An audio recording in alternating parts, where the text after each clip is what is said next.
Baik Om Swastiastu. Salam sejahtera bagi kita semua dan salam harmoni. Kami dari kelompok 9 pada video kali ini akan mempresentasikan materi yang telah kami persiapkan, yakni implementasi sistem pembelajaran di pelosok daerah pada masa pandemi. Sebelum kami memulai presentasi, izinkan kami untuk memperkenalkan diri terlebih dahulu. Perkenalkan, nama saya Tuan Eka Putra dan rekan saya. Perkenalkan, nama saya Gade Gunawan. Baik, dalam presentasi kami kali ini, kami akan membahas mengenai yang pertama itu konsep dasar sistem pembelajaran, lalu macam-macam model pembelajaran, lalu keadaan lingkungan masyarakat daerah, dan yang terakhir itu hasil penelitian.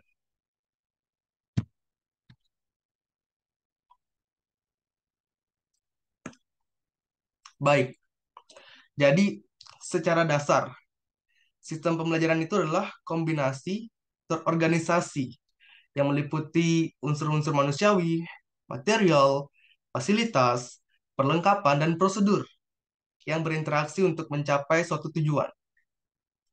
Sebagai suatu sistem, seluruh unsur yang membentuk sistem itu memiliki ciri saling ketergantungan yang diarahkan untuk mencapai suatu tujuan. Keberhasilan sistem pembelajaran adalah keberhasilan pencapaian tujuan pembelajaran. Yang harus mencapai tujuan pembelajaran adalah siswa sebagai subjek belajar. Sehingga tujuan utama sistem pembelajaran adalah keberhasilan siswa mencapai tujuan.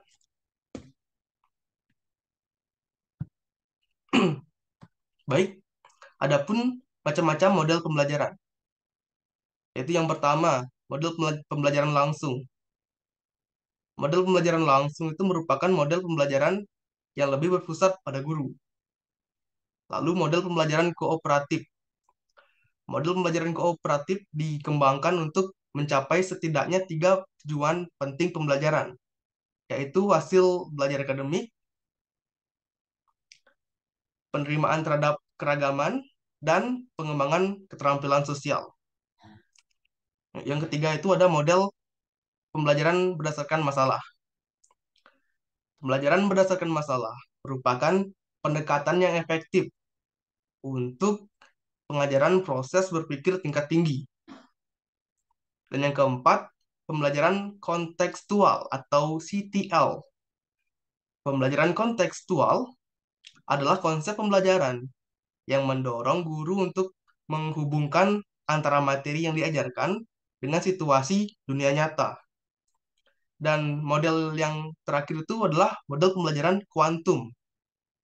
Proses pembelajaran kuantum teaching, intinya itu adalah pembelajaran yang menyenangkan.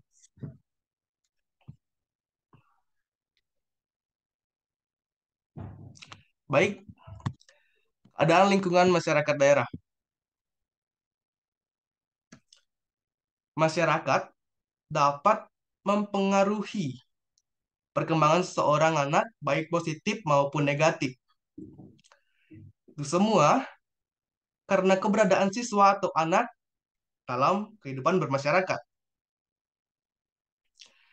Adapun faktor dalam keadaan lingkungan masyarakat daerah yang mengakibatkan atau melibatkan siswa atau anak, yakni yang pertama itu kegiatan siswa dalam masyarakat. Kegiatan siswa dalam masyarakat dapat menguntungkan terhadap perkembangan pribadinya. Tetapi, jika siswa terlalu banyak ambil bagian dalam kegiatan kemasyarakatan, dimungkinkan akan dapat mengganggu proses belajar materi pembelajaran di sekolahnya. Sehingga perlulah kiranya memberikan batasan kegiatan siswa di luar sekolahnya. Sehingga perlulah kiranya memberikan batasan kegiatan siswa di luar sekolahnya, mohon maaf, supaya tugas utamanya itu sebagai siswa dapat berjalan dengan baik dan lancar dan tidak mengganggu.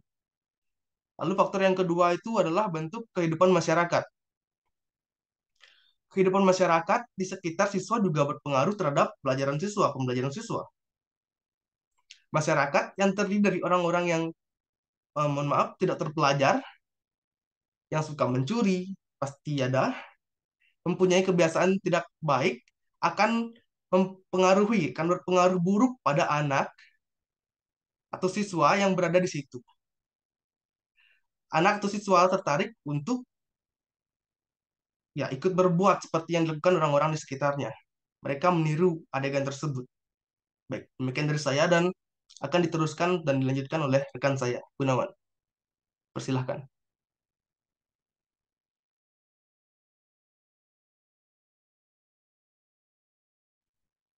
Baik, terima kasih atas kesempatannya. Di sini saya akan melanjutkan penjelasan dari Andika, yaitu saya akan menjelaskan bagian dari hasil penelitian dari artikel yang kami nasikan. Pandemi COVID-19 memberikan banyak dampak dalam berbagai sektor di Indonesia, tak terkecuali pendidikan. Hal itu menyebabkan kegiatan pembelajaran pada masa itu harus dilaksanakan secara daring atau jarak jauh. Kan tetapi terdapat banyak masalah yang ditemui dalam kegiatan belajar mengajar secara daring selama masa pandemi. Masalah tersebut diantaranya yang pertama, eh, masih terdapat banyak daerah yang belum menunjang fasilitas internet, terutama daerah yang ada di pelosok. Yang kedua, siswa akan lebih kesulitan dalam memahami materi karena pembelajaran yang dilakukan cenderung berlangsung secara satu arah, yaitu hanya guru yang menjelaskan. Yang kemudian, yang ketiga, eh, masih terdapat banyak orang tua, terutama di daerah pelosok, yang belum mampu untuk mengakomodasi smartphone dan internet untuk anak-anak mereka. Sehingga kegiatan belajar mengajar secara daring mohon maaf, akan terhambat. Dan yang keempat yaitu guru akan menjadi lebih sulit untuk mengevaluasi hasil belajar dari siswa mereka. Hal tersebut dapat terjadi karena guru tidak akan melihat secara langsung perkembangan dari peserta didik mereka, dari peserta didiknya. Uh, Berikutnya,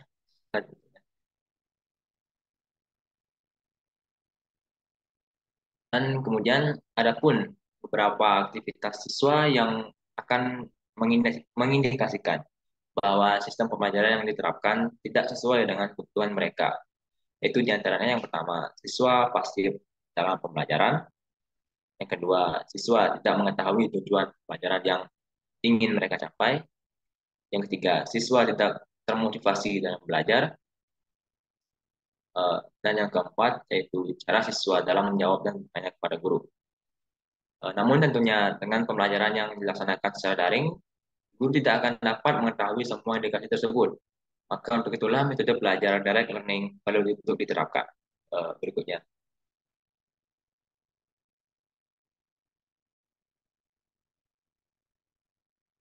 Uh, Model pembelajaran direct learning atau model pembelajaran langsung merupakan model pembelajaran yang menekankan terhadap penguasaan konsep ataupun perubahan perilaku dengan cara mengutamakan pendekatan deduktif.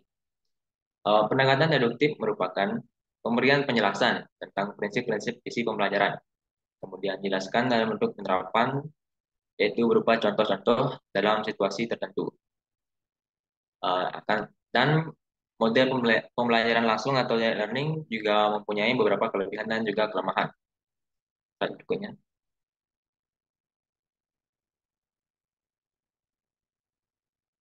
Uh, untuk kelebihan dari direct learning yang pertama yaitu bersifat behavioristik. Bersifat behavioristik ini artinya uh, guru jika melakukan pembelajaran secara langsung atau direct learning akan dapat membentuk perilaku dari para peserta didiknya agar sesuai dengan tujuan dari pendidikan, yaitu membentuk peserta didik yang baik dan budi luhur. Kemudian mengubah pola pikir dari anak didik. Maksudnya maksudnya yaitu dengan menerapkan metode direct learning, para guru akan dengan mudah untuk mengubah pola pikir dari para pesertanya dari yang semula sempit menjadi lebih luas dan menyeluruh dalam memandang serta memecahkan masalah yang para siswa hadapi dalam kehidupan mereka. Kemudian yang ketiga yaitu pembinaan pengetahuan, sikap, dan keterampilan akan berlangsung dengan mudah. Karena dengan metode direct learning, guru akan dengan lebih mudah untuk membina sikap serta mengembangkan keterampilan para peserta didiknya. Dan kemudian yang keempat yaitu kegiatan belajar akan menjadi lebih efektif.